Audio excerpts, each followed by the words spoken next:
Dlaczego wygrywacie z konkurencją? Dlaczego ci ludzie przychodzą? Są osoby, które są lekarzami i prowadzą biznes, natomiast my raczej nie prowadzimy biznesu, tylko jesteśmy lekarzami, którzy pomagają. Potrafimy zmienić nawet rysy twarzy, czasami leczenie ortodontyczne, czy później uzupełniające właśnie zabiegi z zakresu medycyny estetycznej, no to jest zmiana naprawdę całkowita wizerunku. Panie doktorze, znalazłem, poznałem kobietę, jestem zaręczony, będę się żenił. Mówi, tak się uśmiecham teraz cały czas. A dla takich najbardziej przestraszonych pacjentów mamy też do dyspozycji gaz rozweselający, który działa rewelacyjnie.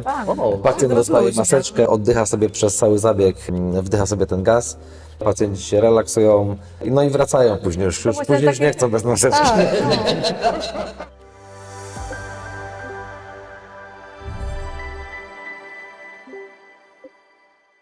Witajcie kochani w kolejnym odcinku Wywiadowni Gospodarczej. Dzisiaj przed nami Nina Grzelak, cześć Nina, i Krzysztof Grzelak, Cześć. lekarze stomatolodzy. Poznamy dzisiaj trochę gabinet dentystyczny z zupełnie innej strony, bez bólu, może z ciekawymi metodami albo wspomagaczami, które pomogą nam łatwiej i przyjemniej przyjść do gabinetu, szczególnie dla pacjentów, którzy boją się gabinetów stomatologicznych. Ja gabinety stomatologiczne kojarzę jeszcze z lat 90. i nie kojarzyły mi się one zbyt dobrze, ale postaramy się dzisiaj ten czas trochę i ten klimat i stomatologię odczarować. Myślę, że znajdzie się kilka podpowiedzi, które Wam pomogą, a z drugiej strony pokażemy Wam trochę ten świat, w który wchodziła Nina czy Krzysiek. Myślę od takich stron, gdzie ze strony Niny było więcej w rodzinie lekarzy, nawet i stomatologów, a u Krzyśka z kolei nie. Więc może się okazać, że każdy z Was znajdzie coś dla siebie. Kochani, zacznę Nina od Ciebie, bo zastanawiam się, czy od samego początku, czy od takich młodych lat, kiedy, nie wiem, szłaś do szkoły podstawowej czy średniej, czy od samego początku swojego, nie wiem, dzieciństwa, czy już bycia nastolatkiem, wiedziałaś, że zostaniesz stomatologiem? Z czego się to wzięło, powiedz? Tak, to się wzięło z mojej miłości chyba takiej od wczesnych lat dzieciństwa. Jak wiesz, mam mamę chirurga stomatologa i to pewno ona zaszczepiła we mnie tą miłość. I powiem szczerze, że to tak naprawdę było. Ja jej asystowałam, można tak to powiedzieć, już myślę w liceum gdzieś to było, przy zabiegach. Później, kiedy byłam starsza, kiedy poszłam na studia, to oczywiście asystowałam i to już były takie większe asysty. Wtedy już podpatrywałam taką czystą pracę stomatologa. No i rozmiłowałam się, tak jak mama, w chirurgii.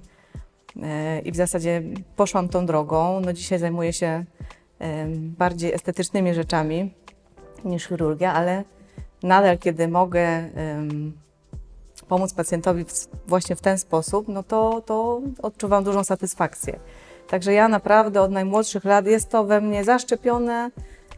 Kocham to, po prostu to kocham i tak jak zawsze sobie myślałam, że ludzie mają pasję, niektórzy kochają konie, mają hobby.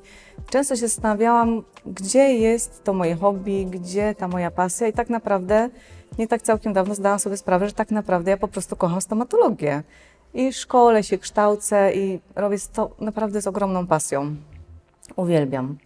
No widzisz, to jest też ciekawe, bo na koniec ja ze swoich doświadczeń jakichś takich z dzieciństwa, może to jest od razu jakieś ukierunkowanie. Ja na przykład, nie wiem, no, krew kojarzy mi się ze stomatologią. No, ja od razu tak sobie, takie są moje myśli. Może to jest po prostu z dzieciństwa, szczególnie w szkołach podstawowych. Ja pamiętam takie leczenia, które no, były takim leczeniem no, dla mnie niezbyt przyjemnym, ale też niezbyt przyjemnym, topornym takim i raczej od tego stroniłem.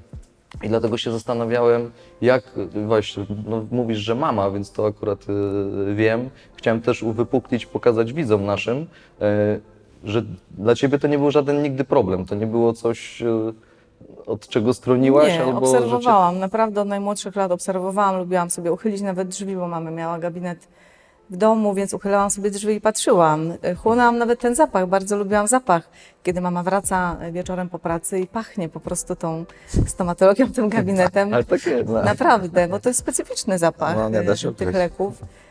No lubiłam to, naprawdę to lubiłam, no i nie widziałam innej drogi, po prostu wiedziałam, że pójdę na stomatologię. Okay. Kwestia była tylko dostać się na studia, no i udało się. No ale to widzisz, to u Ciebie w rodzinie byli stomatolodzy. Krzysiek. Znaczy mama, nie? Bo dziadek był lekarzem, no A, okej.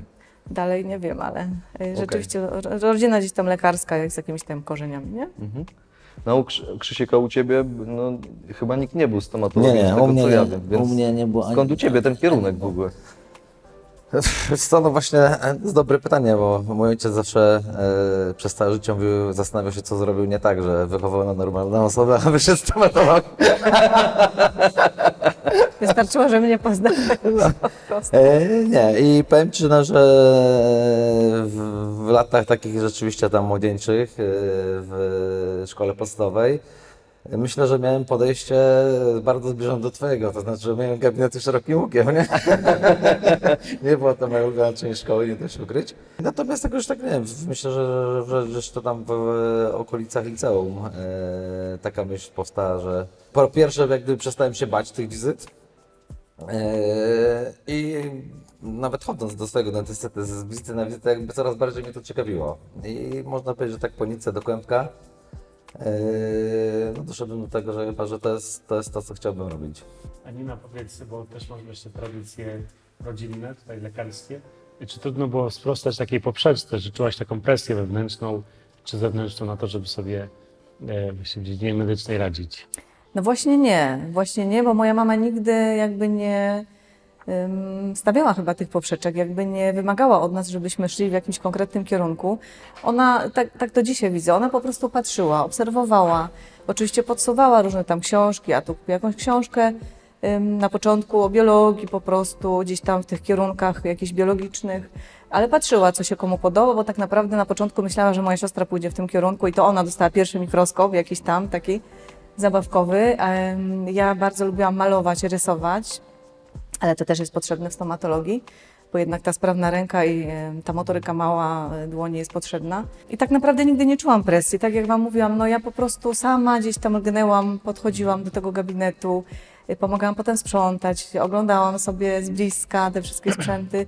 Także później sama sobie tą poprzeczkę, że tak powiem, zawiesiłam, bo wiedząc, że chcę już być tym stomatologiem, no to oczywiście dużo nauki kosztowało, żeby dostać się na studia, później, żeby utrzymać się je, skończyć, no i iść dalej tak naprawdę. I umówmy się, że te poprzeczki cały czas sobie stawiam, bo nie siadamy z Krzysztofem na laurach, tylko faktycznie cały czas się szkolimy, zdobywamy nowe umiejętności, także no sami sobie chyba te poprzeczki.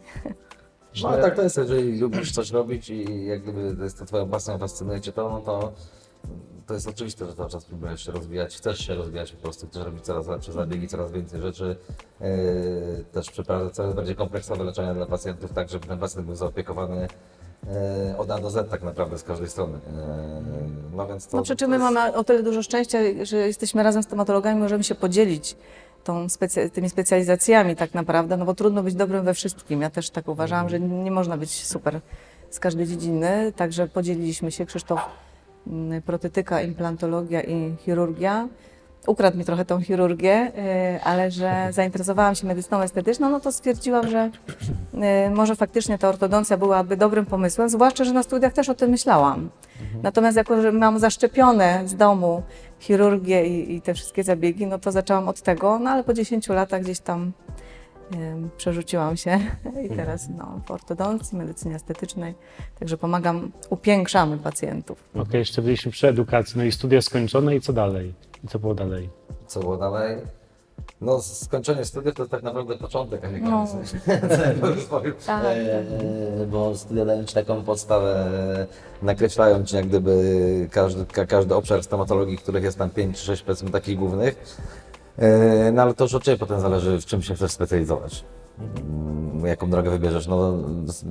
No nie można robić wszystkiego, a przynajmniej nie można robić wszystkiego dobrze, tak? Także no my mamy o tyle szczęścia, że jak gdyby każdy z nas ma swoją działkę i fajnie to się wszystko uzupełnia i ten pacjent jest jak gdyby tak kompleksowo zaopiekowany, tak?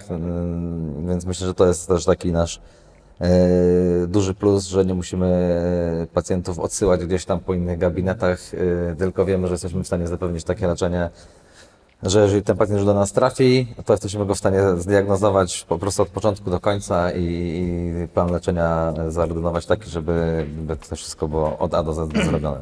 No, muszę Wam powiedzieć, że ja mam tą przyjemność i możliwość obserwacji Was od wielu, wielu lat i widzę, jak się rozwijacie i naprawdę serce rośnie i olbrzymie gratulacje dla Was, bo w miejscu, w którym siedzimy, zrobiliście to własnymi rękoma, więc wykonujecie kawał świetnej roboty i to, co jest warte też podkreślenia, to że dzielicie się tymi specjalizacjami, że nie chcecie się znać na wszystkim. Każdy z Was ma swoją działkę i uważam, że to nie tylko odnosi się do branży lekarskiej, stomatologicznej, tylko każdej innej. Uważam, że powinniśmy się wyspecjalizować w konkretnych działkach i po prostu ją wykonywać najlepiej na świecie. No i efekt Wasz pokazuje chociażby to miejsce, w którym jesteśmy, tak? Czyli Wasz kierunek, Wasza praca to jest jakimś owocem w miejscu, w którym siedzimy.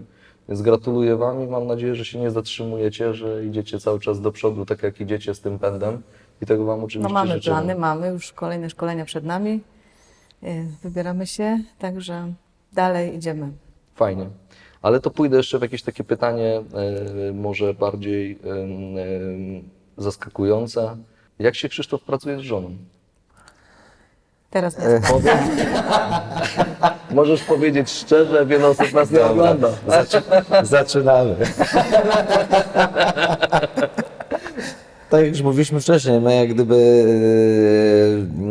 pracujemy razem, ale nasza praca też się uzupełnia, także jeden drugiemu jak gdyby nie wchodzi w drogę, że tak powiem. Pracując z żoną, jak gdyby chcąc nie chcąc przenosić tą pracę też do domu. Często się zdarza tak, że jakichś tam pacjentów umawiamy, zamiast siedzieć w gabinecie, no to jesteśmy w domu, czy jedząc na przykład kolację, czy wieczorem oglądając film, przypomina nam się jakiś temat, to zaczynamy sobie tam to leczenie rozkładać na czynniki pierwsze. Ale muszę powiedzieć, że bardzo dobrze mi się z moją żoną współpracuje. Nie wiem, jak kiedyś się współpracuje ze mną. To będzie pytanie w drugą stronę. Jeszcze nie mogę doczekać. Tylko mogę potwierdzić, naprawdę. Dobrze, nie Nie, czuję, tak że jak musisz. Krzysztof powiedział, my lubimy nawet te dyskusje. Czasami nawet kiedy byliśmy w takim większym gronie rodzinnym, gdzie no ta moja mama jest stomatologiem, często poruszaliśmy właśnie tematy przy obiedzie nawet stomatologiczne, gdzie cała reszta rodziny patrzyła na nas po prostu jak... No, nie chciałabym tutaj... Jak ludzi ogarniętych Tak, pasją. no, że no, no, no, niekoniecznie przy obiedzie takie tematy, a my jakby pochłonięci rozmową Że nie jakby nie szaleńców. widzimy tego zupełnie. Także nas no, naprawdę lubimy te tematy i wymieniamy się doświadczeniami, czasami szukamy porady. No, No każdy z nas ma ze względu na to, że jak gdyby mamy inne specjalizacje, każdy z nas ma też inny punkt widzenia na pewne tematy, co generalnie przynosi same plusy, bo... nie wiem, czy płeć to nawet nie determinuje, bo Krzysztof jest taki bardziej konkretny. Ja mam w sobie może więcej takiej empatii, że no, bardzo bym chciała, żeby ten pacjent wyglądał idealnie, co oczywiście nie zawsze jest możliwe. Teoretycznie zdaję sobie z tego sprawę i ale Krzysztof często musi mnie sprowadzać na ziemię i mówić mi, no nie da się, nie zrobisz z tego ideału. No dążmy do niego, ale no trzeba się gdzieś zatrzymać. Także no to jest mi pomocne na pewno zawsze. Czyli po prostu się uzupełniacie Tak, wzajemnie. tak. No? Więc to jest akurat fajne, bo wiecie co, uważam, że pracując, to pytanie to było w jakiś sposób celowe, ale żeby też pokazać, że obalić trochę takie mity i odczarować firmy rodzinne, czy w ogóle właśnie małżeństwa, które pracują razem, bo jedna część ludzi nie chce ze sobą pracować, a druga właśnie jak pracuje. Ja uważam, że praca w rodzinie jest dużym wyzwaniem, dlatego że już kiedyś o tym mówiłem, ale dużym wyzwaniem dlatego, że uważam, że łatwo jest przekroczyć granice, których nie przekroczysz nigdy z obcą osobą, z którą pracujesz. Obojętnie, czy to jest wspólnik, czy to jest ktoś, z kim działasz. No te relacje są na pewno inne troszeczkę. Nie? Jest inaczej, ale uważam, że jeśli się człowiek umie odnaleźć w tej sytuacji, w takim zespole własnym, takim rodzinnym, to tak naprawdę jest w stanie pracować z każdą napotkaną osobą i jest w stanie to dograć, więc myślę, że to duży plus dla Was. No pewnie tak, my sobie to cenimy, także. No, No, jak gdyby no też nie znamy w zasadzie sytuacji Innej. innej więc chociaż nie, no na początki były takie, że każdy z nas gdzieś tam pracował po studiach. W korporacjach jakichś tam pracowaliśmy korporacjach. chwilę, także no każdy miał gdzieś tam. No, natomiast to tam było takie chyba przelotne raczej doświadczenie. Ja Ta też byłam praca też ma starsza taką stażem, charakterystykę, wiesz. że jak gdyby my, no tak. No, także ja tobie doradzałam na początku. Także ta praca ma taką charakterystykę, że pracujemy ze sobą, ale nie jak gdyby jednocześnie, nie? Czyli no nie przyjmujemy tego pacjenta w dwójkę, tylko jak gdyby każdy ma swoją działkę, którą ustalamy plan leczenia, to co chcemy z tym pacjentem, co chcemy temu pacjentowi zaoferować. Natomiast później jak gdyby no każdy ma swoją działkę i to nie jest też tak, że my tutaj się jak gdyby w tym gabinecie stykamy przez 12 godzin dziennie non stop, raczej jest tak, że my się gdzieś tam mijamy po prostu w ciągu dnia. Nie? Zdążymy zatęsknić. Uzupełniacie się. Tak, no więc to No jeszcze dzieci po drodze, także No tak. no, trzeba to jakoś dzielić. czasami no, uciekamy do gabinetu, że chwilę Czasami spokoju. Ja mam jedno i zupełnie Was rozumiem, ale Odpoczywamy w pracy. jak ma się więcej, to dzisiaj rozumiem, jak ktoś mówi, no ale ja w pracy odpoczywam naprawdę. Naprawdę tak jest czasem. Was rozumiem. No, ale to też musisz lubić swoją pracę, żeby móc z niej odpocząć. Dokładnie. Pozdrawiam wszystkich, którzy odpoczywają w pracy. Bez partnerów strategicznych ten program nie mógłby się odbyć. Trenda Group. Kompleksowe wsparcie dla biznesu w zakresie transakcji, sporów, podatków. Drodzy widzowie, za nami kilkadziesiąt już odcinków wywiadowni gospodarczej. Za nami też premiera książki mojego autorstwa, czyli Tomasza Ostojskiego, pod nazwą Ostoja Inspiracji. A tutaj najciekawsze podpowiedzi, refleksje i patenty na to, jak odnieść sukces w życiu i w biznesie. Tutaj są w środku podpowiedzi, refleksje naszych gości. Link w opisie. No ja zapraszam. A powiedzcie, własny gabinet, co w tym było trudnego, a co w tym przyszło Wam w ogóle z łatwością i było takie Czyli takie porażki, sukcesy? troszeczkę, może tak powiedzieć. Co było Jak chodzi o trudnością? budowę, to chyba- Największa chyba... Po wyjściu już z dobra. korporacji. Nie, wiesz co, bo dla mnie było to proste, dlatego Krzysztof się zajmował to. Całą organizacją. Także Tak się właśnie uzupełniamy. ale tworzenie marki, no to wiadomo, no to już jest kwestia zaufania pacjentów, zyskania sobie ich zaufania rzeczywiście, no ale myślę, że jakoś nam to wychodzi. Ale robimy to pewno dlatego, że jesteśmy zwyczajnie szczerzy i uczciwi wobec nich. Także te plany leczenia, które tworzymy, nie są jakieś wydumane, tylko są realne na możliwości pacjenta na każdym szczeblu. No i to chyba tak. Natomiast jakie ty miałeś, jakie trudności? Co było najtrudniejsze? Wiesz co, ja myślę, że Wystartować. najtrudniejsze to jest jak gdyby, no to co w każdym biznesie, jeżeli przechodzisz z miejsca, z jakiejś tam, nie wiem, ugruntowanej Tak, sytuacji, pozycji i tak dalej, na swoją działalność, no to zawsze masz telegowe to, czy wiesz, ile czasu będzie trzeba do tego dokładać, czy to wystartuje, czy nie wystartuje. Także to myślę, że to są takie rozterki niezależnie jak gdyby od branży, czy działasz w branży prawniczej tak jak wy, czy medycznej tak jak my, czy nawet w handlu, no to zawsze jest Że na początku pracujesz więcej niż tam. Tak, to na pewno. no. Ale to fajnie, że to tak porównałeś, wiesz co, bo nawet sobie myślę o tym, że duża część ludzi, którzy nie kończyli studiów medycznych, ma wyobrażenie, przynajmniej z moich zasłyszanych informacji, czy ludzi i opinii, to jest tak, że jak kończysz te studia, no to tak naprawdę pieniądze sypią się już strumieniami z nieba. Ale I mówisz o stomatologii? o stomatologii na przykład, tak, i ogólnie o studiach takich medycznych, czy po prostu pieniądze no, wielką rurą sypią się z nieba i po prostu Otóż mówią. No, ja uważam, że tak Ale nie tak jest. mówią osoby spoza branży. No właśnie, No, więc no, ja bym no. chciał to trochę też pokazać od waszej strony, bo to, co powiedziałeś, jest bardzo ważne i fajne jest porównanie, że tak naprawdę nie ma znaczenia do końca branża, ma znaczenie, te podstawy wszędzie są bardzo podobne. Tak, to zależy od ciebie, jak gdyby jesteś w stanie zarządzić tym wszystkim. I, no my mieliśmy taką sytuację, że otworzyliśmy swój gabinet po tam iluś latach pracy też dla kogoś, także powiedzmy, że no mieliśmy jakąś tam bazę pacjentów, która za nami poszła. Aż, Tak, tylko ci pacjenci byli, Krzysztof, w innym mieście, w Poznaniu, także no, to komornik, fakt faktem, że dużo osób rzeczywiście nas szukało później, jako że nam zaufało i rzeczywiście przyjeżdżali tu do gabinetu, no ale no trudno, no ale to było jakieś 20% może, myślę, nie? Także no, musieliśmy sobie zaskarbić na nowo tak naprawdę sympatię pacjentów i ich zaufanie, ale udało się gdzieś tam ciężką pracą i jakąś taką rzetelnością, myślę.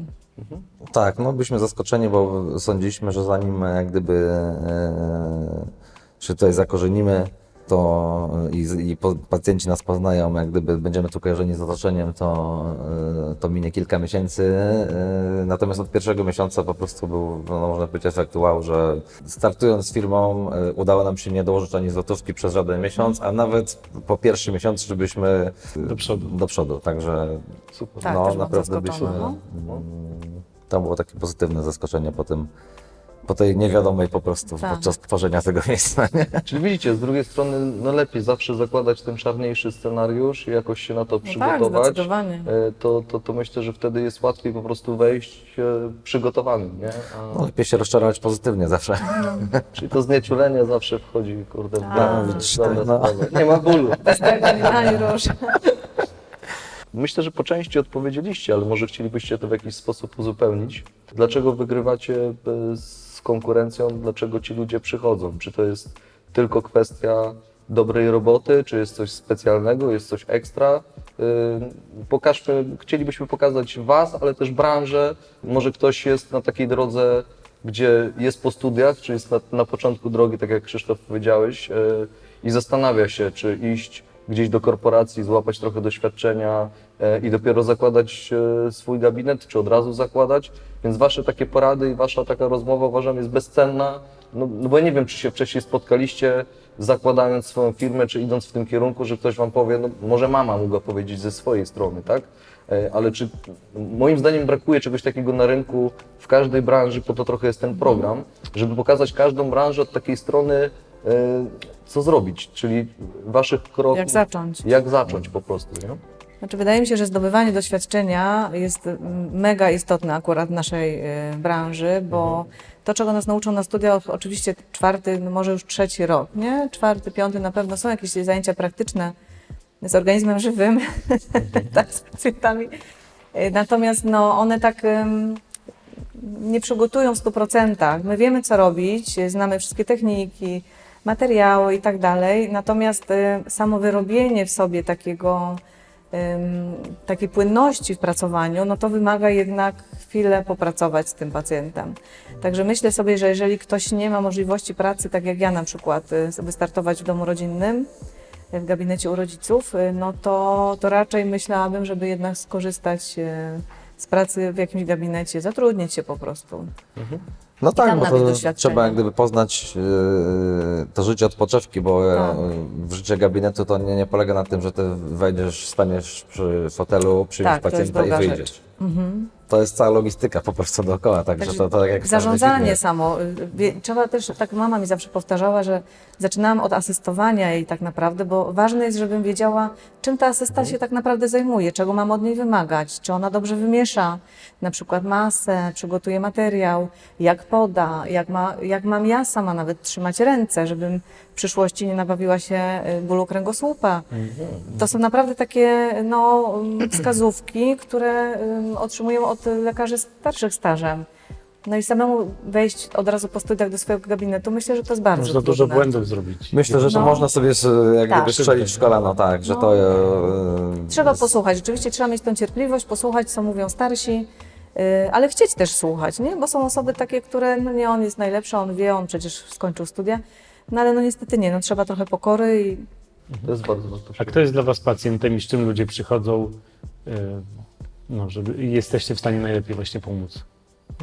Tak, żeby troszeczkę zareklamować ktoś. Czy można Dla to w naszych ogóle widzów, kto określić? nas tak ogląda. naprawdę pomagamy chyba na pewno każdemu. Jakby nie ja osobiście nie wyobrażam sobie, ale też jestem takim lekarzem, naprawdę lekarzem, bo są osoby, które są lekarzami i prowadzą biznes, natomiast my raczej nie prowadzimy biznesu, tylko jesteśmy lekarzami, którzy pomagają i tak ja nas widzę i tą klinikę i tak byśmy chcieli być też postrzegani. Więc nie wyobrażam sobie na przykład odmówić osobie z bólem wizyty. Mimo że mamy pełne grafiki, to zawsze miejsce jakieś gdzieś tam się znajdzie, żeby chociaż 15 minut temu pacjentowi poświęcić, ulżyć w tym bólu. Myślę, że to jest bardzo ważne, dla mojego sumienia nawet też. Okej. I zaraz zacznie się szarpanie drzwi z bólem ludzi. Nie no, przez to, że jak gdyby się uzupełniamy, to jesteśmy temu pacjentowi w stanie zapełnić pełen zakres usług i niezależnie z czym do nas trafi, no to jesteśmy w stanie mu pomóc, tak? Myślę, że to też jest nasz duży atut, że pacjent trafiając do naszej kliniki jest tak całościowo zaopiekowany. Nie musi być wysłany na poszczególne procedury czy zabiegi do innych gabinetów. Tylko wszystko ma zapewnione w jednym miejscu. Jedno jest ciągłość leczenia. Wiadomo, że też inaczej leczy się pacjenta, który gdzieś tam trafia do ciebie z ulicy. Takiego, że tak powiem, wyrywkowego, który wpadnie, wypadnie, raz go zobaczysz i za bardzo nie wiesz, co się tam dalej z nim dzieje. Może być dosłownie wyrywkowym. Tak. Dokładnie. Tak. No, Tacy też się zdarzają, oczywiście. tak. Natomiast myślę, że największym atutem to jest ta kompleksowość, że pacjent przychodząc tutaj jest zaopiekowany od A do Z i Tak, pracujemy też na wysokiej jakości materiałach. Staramy się pacjenta zaopiekować także w tej sferze psychicznej, tak? Czyli rzeczywiście to otoczenie, które stworzyliśmy, to było z pełną premedytacją, żeby to nie była klinika taka chłodna, kojarząca się ze szpitalem, czy taką po prostu kliniką, gdzie się leczy. Samo wejście jest stresujące. Tak, dokładnie. Tylko żeby to było miłe miejsce, gdzie można przeczytać sobie, ukoić nerwy, rozsiąść się wygodnie i po prostu czekać wypić kawkę. na i pomoc, czekać. wypić kawkę. No może przed wizytą nie, po wizycie można. Ale... Zastanawiam się, słuchajcie, czy moglibyście dodać coś jeszcze od siebie odnośnie takich porad właśnie dla gabinetów. Z racji tego, że no i pracowaliście w korporacjach, więc uważam, że też można fajne doświadczenie złapać, bo ta logistyka też jest jakoś tam wypracowana, jakaś procedura jest gdzieś To jest tam. dużo prostsze, pracować dla kogoś, zdecydowanie. No Prostsze. No, Zdecydowanie. zdecydowanie. No. Wchodzi, tam Na po prostu gotowe wchodzi, przychodzisz. tak, dokładnie, Tak, na no gotowe, nie to martwisz się o nic. praca polega na tym, że przychodzisz od godziny 8 do 16, przyjmujesz tych pacjentów lub nie. I jeżeli nie ma- 16:01. Tak, wychodzisz i zapominasz o temacie. no, Tak, i natomiast jeszcze miło jest, jak jest takie miejsce, gdzie rzeczywiście zbierają się te konsylia takie, gdzie można przedyskutować pacjenta z lekarzami innych specjalności. Natomiast rzadko w takich większych korporacjach ma to miejsce. Dlatego no, jeżeli ktoś się specjalizuje w jakiejś wąskiej branży, no, załóżmy tej stomatologii, no to korporacja raczej robi wszystko. Może się skupić, jeżeli pacjent trafi akurat z takim kłopotem, w którym on się specjalizuje, no to oczywiście mu pomaga, ale generalnie zajmuje się wszystkim, nie? Także to jest No, dobry taki na start, żeby... No właśnie, albo dla mnie, wiecie co, jednak taka korporacja dentystyczna, nie będziemy robić reklamy, więc nie będę wymieniał nazw, ale Znamy wszystkie. no właśnie, wyobrażam sobie. I dlatego myślę, że to jest trochę takie taśmowe obsługiwanie tego klienta, że tam nie ma czasu do końca, ten czas jest, wydaje w moim mniemaniu, jest wyliczony, klatka, wyliczony. następny, klatka, następny.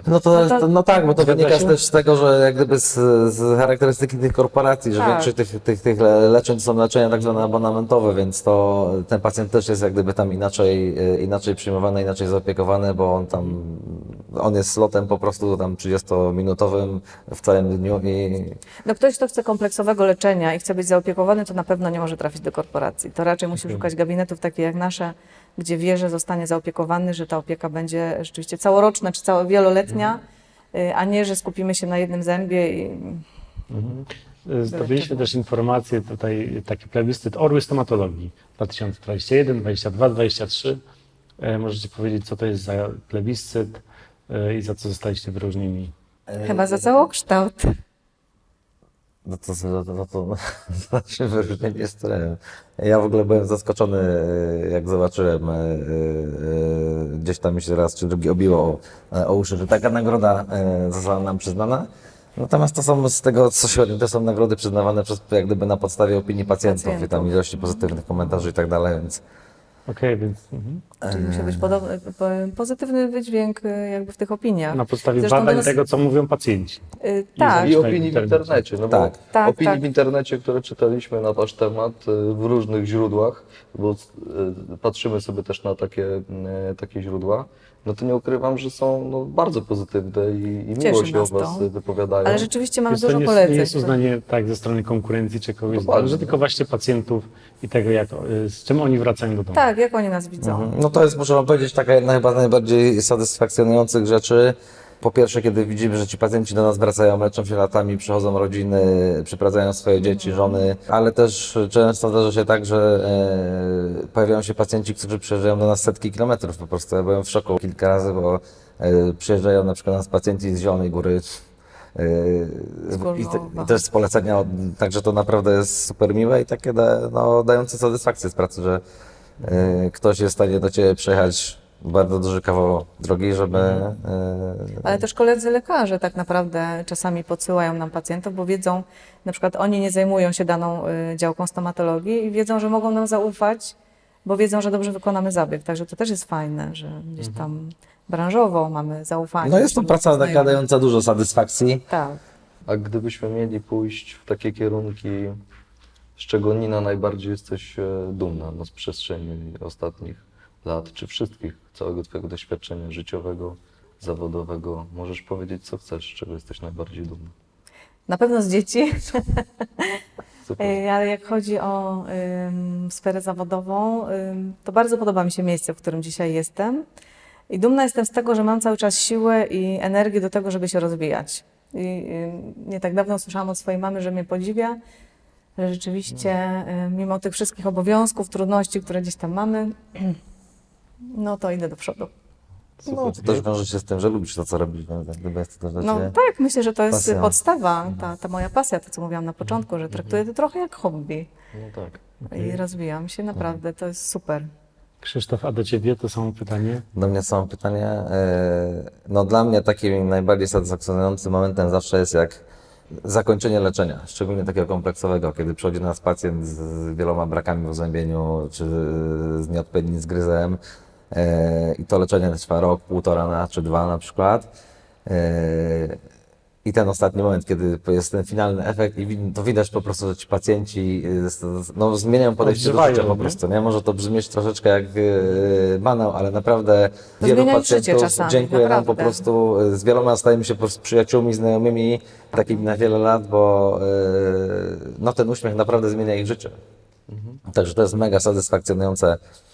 Jeżeli widzisz, że po zakończonym leczeniu ten człowiek w ogóle zmienia się podejście do rzeczy i ludzie się wyprostowują, zaczynają się uśmiechać. To jest po prostu niesamowite, jaki to ma wpływ na samopoczucie. I to bardzo widać na zdjęciach nawet, kiedy robimy zdjęcia, kiedy pacjent trafia do nas z problemem i potem są te zdjęcia przed i po. To jest nie do uwierzenia czasami, jak ci pacjenci się zmieniają, bo to nie tylko tak naprawdę same zęby, tylko to jest cała twarz. To jest, oni nabierają takiego blasku, tak? Potrafimy zmienić nawet rysy twarzy czasami, leczenie ortodontyczne, czy później uzupełniające właśnie zabiegi z zakresu medycyny estetycznej, no to jest zmiana naprawdę całkowita wizerunku, na korzyść. No i pewności siebie, bo to Tak. jak gdyby no, clue to jest to, że ten pacjent po prostu on rośnie, staje się pewny siebie, zmienia zupełnie podejście do życia. często także potem to jest- przychodzą, mówią, że on na jakąś tam powiedzmy kontrolę po pół roku i opowiada, co się wydarzyło w jego życiu, że są że on zmiany. znalazł nową pracę, albo że właśnie będzie Tak. się żenił. Takie naprawdę przełomowe momenty czasami, to jest takie fajne. To jest taki początek lawiny zmian po prostu w życiu. Mam też takie 2 czy 3 pacjentki, które do nas trafiły już w zasadzie z bezzębiem, no, parodontalne zęby, które wszystko musieliśmy usunąć. Wszczepiliśmy jej planty, no, wygląd pacjenta zmienił się po prostu diametralnie. Te panie po prostu oprócz tego zaczynają się uśmiechać, nie chowają się jak gdyby za jakimś tam, no mieliśmy okres pandemii, więc coś było czasami łatwiej. Ale już minął. Natomiast one zaczynają ćwiczyć, chodzą na siłownię, zmieniają przyzwyczajenia, no to po prostu Drugie życie. jak gdyby drugie życie Trochę takiego tak. człowieka. No. I kiedy dzieci się przestają bać wizytu dentysty, to też Tak, jest to super. też jest A, fajne. Krzysztofa dzieci uwielbiają. Tak słyszę. No z opinii też dało się to wyczytać, więc to się słowa Ale też absolutnie trzeba potwierdzają. powiedzieć, że kładziemy bardzo duży nacisk na to, żeby te wizyty były bezstresowe, Tak. nieubudowane takim po prostu, wiesz, idziemy do Napięciem. dentysty. za karę. Tak, tak. No ale też stosujemy, no wszyscy, jak gdyby wszystkie środki, które stosujemy, to są środki topowych producentów, topowych marek, najskuteczniej działające, najdelikatniejsze. Bezpieczne też dla pacjentów, Tak, mało także już, no. bardzo rzadko zdarza się tak, że... Staramy się naprawdę urozmaicać, żeby dzieci się czuły tutaj wyjątkowo komfortowo i żeby chciały wrócić do nas. I faktycznie nie obserwuję, żeby dzieci ze strachem wchodziły do nas. Mimo że na przykład pierwszy raz gdzieś tam widać ten strach w oczach, to już z każdą kolejną wizytą jakby on topnieje. To jest Okej, fajne. a jakie trzeba mieć predyspozycje, żeby być dobrym lekarzem? Myślę, że trzeba lubić to, co się robi. Po pierwsze chyba, co? No to na pewno. No i kształcenie, szkolenia. I duży spokój. O tak. O, tak, Spokój musisz- operatora jest, tak. O. zwłaszcza w chirurgii. Pamiętam, tak, po pierwszym roku studiów, to jest zdanie w zasadzie, które mi gdzieś tam mam, do dzisiaj mam w tyle głowy i będąc jeszcze młodym, niedoświadczonym lekarzem, dzięki niemu wiele razy nie spanikowałem. Asystowaliśmy przy zabiegu na oddziale chirurgii szczękowo-twarzowej.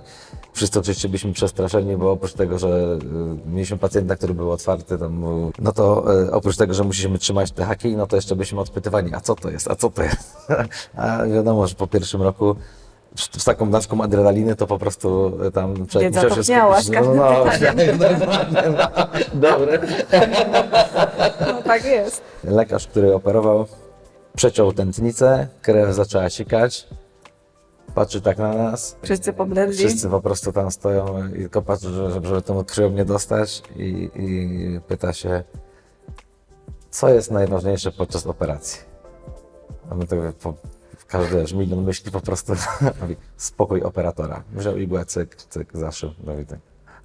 To zdanie rzeczywiście i ten spokój, no to jest naprawdę bardzo, bardzo potrzebne. Tak, bo to mi też powtarzała zawsze moja mama. Pamiętam jeszcze, jak zaczynałam też, będąc bardzo nieopierzona, że właśnie ten spokój, że nie można się, jeżeli wiem, mam wiedzę, wiem, znam przebiegi najważniejszych naczyń, nerwów, to no, nie jestem w stanie popsuć, tak? W sensie, nawet jeśli się coś zdarzy, no bo wiadomo, błędów nie popełnia, kto nie pracuje, ale jestem w stanie sobie poradzić w każdej sytuacji, tylko żeby zachować ten spokój. Czyli po prostu zaufać sobie chyba, Tak, co? tak, to jest Po ważne. prostu Tak, zaufać no, sobie, no. tak, to jest jak wiadomo najtrudniejsze. Nie? Tak. No bo czasami chcemy przedobrzyć, nie? Więc czasami po prostu chcemy tak dobrze, nie chcemy zrobić nikomu krzywdy i to No i trzeba myśleć tak naprawdę, nie? Bo to no, nie ma takich samych przypadków. Każdy jest inny i chociaż No to jest chyba najciekawsze w naszej pracy. tak, Że nie ma to takich Że samych stymuluje przypadków. umysł cały czas. Tak, tylko że codziennie, przepraszam, tylko że codziennie jak gdyby spotykasz się z 10-15 pacjentami i każdy jest inny. Każdy przypadek jest, wiesz... To bardzo wyraźnie widać w ortodoncji, kiedy mamy oczywiście podziały na klasy, wady, ale każdego pacjenta poprowadzi się inaczej. Tak naprawdę, ilu by ortodontów nie zapytać o ten sam przypadek, każdy inaczej go poprowadzi, ale cel będzie jeden. I to jest takie fajne, żeby wybrać najlepszą metodę dla właśnie konkretnego pacjenta, bo u jednego sprawdzi się lepiej to, u drugiego coś innego. No i to jest czasami naprawdę myślenie na 2-3 wieczory. Także to plan leczenia nie powstaje nigdy w jeden wieczór, tylko to rzeczywiście zajmuje czasem więcej czasu. Czasem właśnie w konsultacji z Krzysztofem, bo są i chirurgiczni, i periodontologiczni pacjenci, no i ta ortodoncja gdzieś tam. A wiecie też co, lata. jeszcze z naszych widzów dostałem takie jedno pytanie, które być może jest to po prostu jakiś problem tej osoby, gdzie panicznie boi się po prostu wizyty u dentysty, ale to dosłownie panicznie, że dostaje i po prostu różnych sytuacji fizjologicznych, że nie jest w stanie wyjść z toalety, ma wyjść po prostu, sama myśli, że ma iść do tego stomatologa. Czy macie jakąś metodę, albo receptę, albo jakąś podpowiedź, w jaki sposób odwrócić taką sytuację, takie myślenie tego człowieka, albo w jaki sposób spowodować, żeby on spróbował chociaż przyjść? Bo często się okazuje, że ci ludzie tak już mają takie duże problemy w jamie ustnej, ale ten strach po prostu Paraliżuje. po prostu. Czy jest na to jakaś metoda? No bo może mieliście takiego pacjenta, który panicznie się bał i wiecie, ale przyszedł, tak?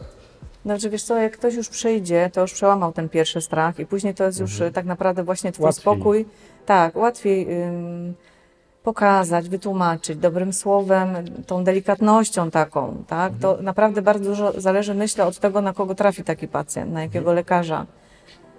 No my się staramy rzeczywiście bardzo łagodnie wtedy, Ale jeżeli ktoś ma tak straszny lęk, że nie może wyjść z domu, no to ja się obawiam, że to jest niestety wizyta u psychologa po prostu. Tego Ale widzisz, to jest dobra metoda, chociaż ja na przykład jestem osobą, która boi się igły. I znam Was z leczenia i no, igła dla mnie była bezbolesna. Ja nie czułem, w którym momencie ona weszła i zostałem znieczulony, tak? I to dla mnie, bo kiedyś jako młodszy chłopak, no już jestem starszym facetem, starszym chłopakiem. tak się mi powiedziało, no to nie ukrywam, że no ta igła mnie zawsze przerażała. Byłem gotowy, żeby robić jakieś takie leczenie pobieżne bez znieczulenia, żeby tylko nie było tej igły, więc to też chciałbym podkreślić widzom, że forma podania, chociaż pewnie dzisiaj też są inne jakieś metody, nie wiem, igły mniejsze, nie umiem powiedzieć. Ja na przykład tego Odkąd nie ty czułem. Nie lata 90. doświadczyłeś tej igły, to się metody nie zmieniły. Okej. Igła jest igła niestety. Okej. Może być trochę cięższa, trochę grubsza, ale generalnie zawsze igłą. Także faktycznie A tak sposób, jak mówiliście, sposób topowe aplikacji. środki i jest dużo też łatwiej. Tak, no to dużo zależy też właśnie od tego twojego spokoju, od tego jak jesteś w stanie do tego pacjenta podejść. Od znajomości też tkanek, bo to gdzieś tam też się trzeba nauczyć, nie? Jak to... Mnie też ciekawi, jakby to wyglądało, jakby pacjent przyszedł, a to lekarz był super zestresowany. Ja myślę, że nie chciałbyś takiej sytuacji. Ale myślę, że tak się dzieje właśnie w tych początkowych fazach nauki, że to no... Ale no, gdybyście natomiast chcieli dzisiejszych nagrać czasach- taki odcinek, to może znajdziemy jakiegoś studenta stomatologii i Tomek się podda. Większość się boi na początku, wiecie. Będziemy mieli w przyszłym tygodniu praktykanta po drugim roku, tak? Praktykantkę, Tak. więc Tomasz, jeżeli masz ochotę, zapraszamy. zapraszam. Wojtek, nie wiem jak Ci dziękować.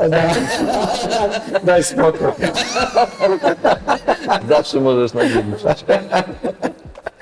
No, ale wracając do tematu igły i tego bólu w gabinecie, to naprawdę teraz jak gdyby technologia, sprzęt, którym dysponujemy jest no, mega delikatny, nie można tego porównać w żaden sposób do gabinetów z lat 90., które my znamy i darzymy sentymentem nieustającym. A dla A takich wszyscy znamy. tak. No właśnie. A dla takich najbardziej przestraszonych pacjentów mamy też do dyspozycji gaz rozweselający, który działa rewelacyjnie. Pacjent dostaje maseczkę, oddycha sobie przez cały zabieg, wdycha sobie ten gaz. Naprawdę działa to bardzo fajnie, pacjenci się relaksują. No i wracają później, już właśnie później już takie- nie chcą bez maseczki. Ale to właśnie to, co pytałeś o tego pacjenta przestraszonego. Rzeczywiście no, może być to metoda, żeby przyszedł, chociaż spróbował, zobaczył, że z tym gazem naprawdę potrafi być miło. Poza tym słuchajcie, ja rozumiem, że można by było przyjść na taką wizytę, nawet jak ktoś się boi, mógłby spróbować takiego gazu rozweselającego. Oczywiście, bez I wykonywania żadnej procedury. Tak. Bez żadnej procedury, czyli nawet bez leczenia, ale po prostu, żeby przełamał sam stres taki przyjścia. Taka wizyta adaptacyjna, to często u dzieci robimy, nie? Że rodzice też przyprowadzają, bo chcą, żeby dziecko obyło się z gabinetem. Także wozimy na tym unicie, pokazujemy lusterka, odpowiednio dobrych słów oczywiście u takich dzieciaczków. No i tak samo z pacjentem dorosłym myślę, żeby taką wizytę adaptacyjną po prostu może rzeczywiście, może byłby to sposób, żeby ktoś wyszedł z tego domu. Teraz mi się przypomniało odnośnie tego zmieniania życia pacjentów, ale też tej dentofobii i strachu przed wejściem do gabinetu. Mam takiego pacjenta, tak, miałem jak każdy. Nie, ja nie miałam. Mam do dzisiaj takiego pacjenta, który pamiętam jak gdzieś wszedł do gabinetu, blady jak ściana, to w wieku tak gdzieś z 55 lat. Pilot zresztą. I wszedł do gabinetu i mówi: panie doktorze, proszę mi teraz nie przerywać. Ja przechodzę koło tego gabinetu i już myślę o panu od roku. Jak wyjdę teraz, to nie wrócę. Muszę skończyć. I rzeczywiście no, miał dość duże potrzeby lecznicze.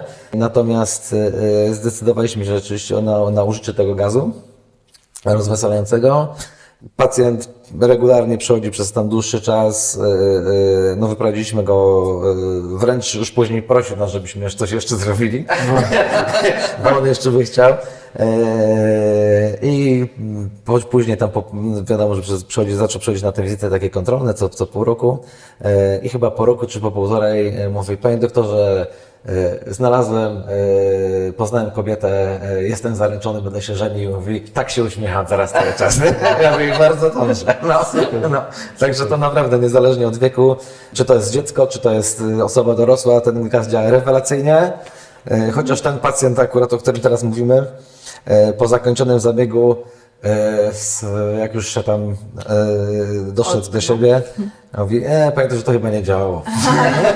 Ja mówię: chyba troszkę tak. Ale był zaskoczony efektem później, także no, paleta jak gdyby możliwości jest w dzisiejszych czasach bardzo duża. No trzeba się po prostu przełamać i przyjść. Technologia też sprzyja po prostu. Tak, Technologia tak, to jest ale może przyjemne. też dobrą porę roku można wybrać, bo no, nie ukrywajmy, że w Polsce raczej klimat i zachmurzenie jest spore przez większą część roku, więc może w tych okresach bardziej słonecznych, jeśli już taki pacjent rzeczywiście mocno przestraszony, może niech szuka takich raczej wiosenno-letnich terminów Radosnych. dla siebie, no, żeby gdzieś tam Pozytywnych. te endorfiny pracowały. Kochani, znaczy to są super kierunki dla osób wchodzących trochę w waszą bajkę, branżę i w stomatologię, ale i ludzi, którzy może właśnie chcą się przełamać, odejść z korporacji, zakładać swoje gabinety, jest duża dawka wiedzy Albo dzisiaj. sobie życie odmienić. Albo sobie życie odmienić, ale też myślę, że odmianie życia po prostu pacjentów, tak? Więc fajnie, że to powiedzieliście. Cieszę się, że wybrzmiało też w naszej rozmowie, jak sobie radzić z jakimiś takimi lękami, bo niestety uważam, że ich jest sporo, zresztą Nadal. stąd te pytania, więc naprawdę świetna dawka odpowiedzi, uważam, wiedzy i informacji, która z pewnością wielu osobom i widzom się przyda. Jeszcze raz chciałbym Wam pogratulować, wiecie co, zbudowania czegoś naprawdę wyjątkowego, uważam. I znam Was już dosyć długo, ale nie ukrywam, że podziwiam Was jako rodziców, podziwiam Was jako przedsiębiorców i podziwiam Was jako lekarzy. No to bardzo miłe. Dziękujemy. Bardzo miłe słowa. Serdecznie gratulujemy, kochani. Tak. Czy na koniec chcielibyście coś dodać, od siebie powiedzieć? Ja się bardzo cieszę, że załatwiłeś leczenie Tomkowi za 2 tygodnie. Polecamy się. Zaopiekujemy się jak rodziną. Nie jesteśmy pod gazem Ani Nie trochę. dziś. ani bez znieczulenia. Myślę, że jak to się będzie rozwijać, to może leczenie dla Wojtka też będzie konieczne. Tak. Wojtek już to Ja przeżył. bardzo chętnie. Bardzo chciał gaz. I słuchajcie, nawet jadłem specjalnie więcej słodyczy na to spotkanie, ale A my załatwiliśmy pączki. no właśnie, tak było. Kochani, jeszcze raz dziękujemy serdecznie za Dzięki. rozmowę. Przypomnijmy, gdzie jesteśmy. Dziękujemy. Jesteśmy w Komornikach pod Poznaniem, Dental Spa. Pokażemy Wam też linki, gdzie możecie znaleźć i Ninę, i Krzysztofa. I jeśli chcecie się upiększyć, poczuć lepiej, zdrowiej, no to z pewnością są to odpowiednie osoby, do których serdecznie zapraszamy. My również serdecznie zapraszamy i polecamy się. Dzięki. Dziękujemy. Dzięki.